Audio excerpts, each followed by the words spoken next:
Hey sis, this month for Black History Month UK and as the newest addition to the growing Encyclopedia of Black Women, here on Notes on Black Women, as a Black British woman and mother myself, I'd like to honour a woman whose love became a form of activism and whose sorrow became a form of justice. Baroness Doreen Lawrence is not only the mother of Stephen Lawrence, the Black British teenager who was murdered in a racially charged murder in London in the early 90s. Through courage and grace, she helped reshape the consciousness of the British public and showed the world that a Black woman's heartbreak is not only historical in this part of the world, as the UK was the main player participating in the transatlantic slave trade. In modern times, the heartbreak is part of Britain's history, not just for Doreen, but for every Black British mother, including myself. The woman behind the name. Some stories enter history books through loud revolution and rebellion. I love these stories also. However, others slip through quietly, carried by women who never wanted fame, they just simply refused to give up. Doreen's story began as a mother, not as the politician that she is today, not a public figure that she is today, just a woman raising 3 children in South London. She was born in Jamaica in 1952. She moved to the UK at just 9 years old. Like many Caribbean families of her generation, my mum and dad included, her parents came with the same hope, believing that the UK would offer opportunity and belonging to them as Caribbean migrants. On the 22nd of April 1993, Doreen's world changed forever. This Caribbean woman, neutralised with British nationality and into British society, found herself at the forefront of the UK's biggest public police corruption case to date. Her eldest son, Stephen Lawrence, who was at the time an 18-year-old architecture student, was murdered in a racist attack while waiting for a bus in South London. The case exposed something the UK had long refused to face: the deep institutional racism woven into its systems. What makes Doreen extraordinary is not only her loss, it's what she did with it. From grief to a movement felt by every Black British woman. Grief can destroy a person. In Doreen's case, it became fire. The police's initial handling of Stephen's murder was riddled with neglect and indifference. Despite witnesses and evidence, the suspects, a group of 5 white teenagers, were not prosecuted. The family faced years of obstruction, misinformation, and silence. Doreen refused to be silenced. She stood before cameras, politicians, and police chiefs, her voice steady and even as her heart broke. She didn't yell in rage, she insisted. She made the UK and its citizens listen. Her persistence led to the 1999 MACPHERSON Inquiry, and if you are catching this on Substack, there will be a direct link to that inquiry in this written essay. If you are on YouTube, I will link it in the description box for you, which was one of the most important investigations in British history. The inquiry's conclusion was that the Metropolitan Police was institutionally racist, to use their words, and it marked a turning point not only for Doreen, but for every Black British mother and Black citizen. It wasn't the end of racism in policing, but it was the first time the British establishment publicly named the disease it had long denied. Justice, she said, is not about punishment, it's about truth. And in demanding the truth, Doreen changed what justice looks like for all of us Black British folk.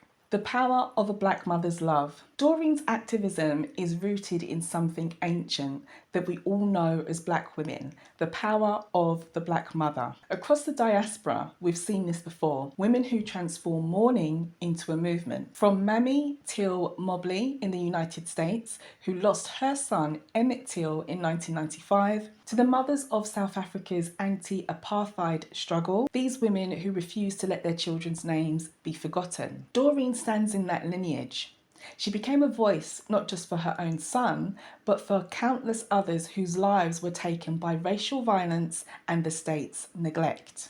What sets her apart is her quiet strength. She never sought the spotlight, yet her presence throughout the 90s and into the early 2000s in the UK commanded it. She does not perform with outrage or loud declarations of upset. She carries her dignity like an armour. In a world that often depicts black women's pain as some kind of spectacle, Doreen taught us the power of restraint. To observe her and her battle with the British media at the time and the police showed us how this calm type of raw can be. Rebuilding from the rubble. Out of tragedy, Doreen built something lasting, the Stephen Lawrence Charitable Trust, which is now called the Stephen Lawrence Day Foundation. Its purpose is to nurture young talent, especially among black and underrepresented youth, in fields like architecture, education, and entrepreneurship. These dreams are what Stephen once held.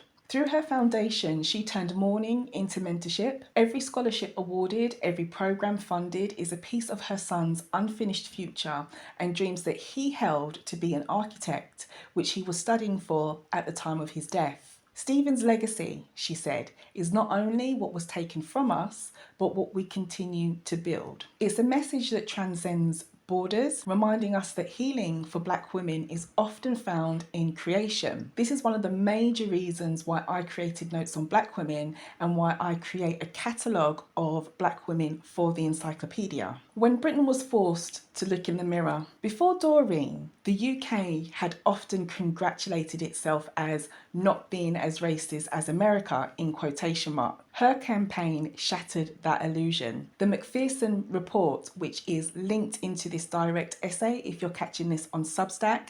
If you are on YouTube, I will put it in the description box. This report here forced institutions from schools, the police, the local councils to confront the racism embedded in their practices. It also redefined hate crime laws, reshaping police training, and also introduced what we now know as the Race Relations Amendment Act in 2000. In short, Doreen made the UK take a good look at itself, then redefine itself. Anyone observing Doreen's efforts at the time could see that the journey was never easy. She endured years of surveillance by the same police force that failed her son. She faced media attacks, coded racism, and the exhaustion of constantly reliving her trauma in public. Yet, she still showed up and she still kept going, because she understood that justice for Stephen was justice for all of our sons and daughters and every young black British life treated as disposable. The meaning of legacy, becoming a baroness.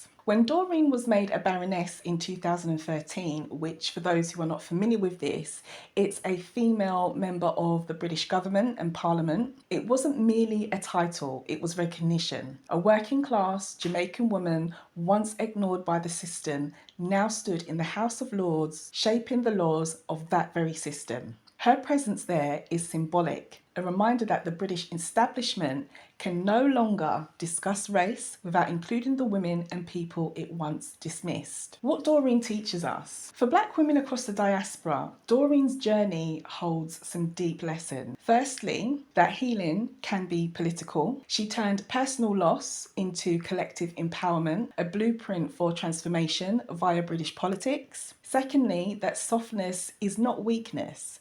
Her quiet demeanour challenges the stereotype of the angry black woman that we often face. Thirdly, that justice takes time. Doreen's fight has spanned over 30 years, proof that real change can be a long game. And fourthly, that motherhood is a form of leadership. Her love for her son became a movement. Her grief became a lesson in power. As of today, April 22nd is recognised as Stephen Lawrence Day in the UK. Children across the country learn his name, his dreams, his humanity, and what actually happened to him. And behind that remembrance stands his mother, the woman who refused to let his name and experience as a first-generation black British person be forgotten. Reflections for us as black women. When I think of Doreen Lawrence, I think of all the black women who have turned their pain into some kind of purpose. Women who plant seeds in soil soaked with sorrow, believing that something good can still grow, no matter what their nationality, whether they are British,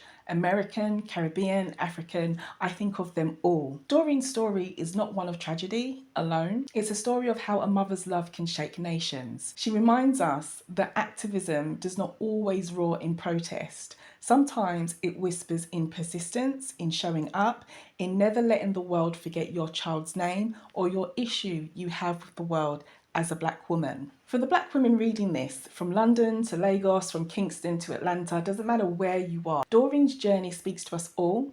It tells us that our love and our challenges as black mothers at times can be political. Doreen Lawrence didn't set out to change the UK. She set out to find justice for her son. In doing so, she changed everything. As we honour her this Black History Month in the UK, let us remember that activism can look like motherhood, that courage can sound like a calm persistence. She turned her son's name into a legacy that will never fade as part of Black British culture. That's it for today. Much love. Thank you for joining me if you've made it this far. And if you do enjoy content like this and you are on YouTube, then why not consider subscribing? If you are on Substack, then thank you so much for being here.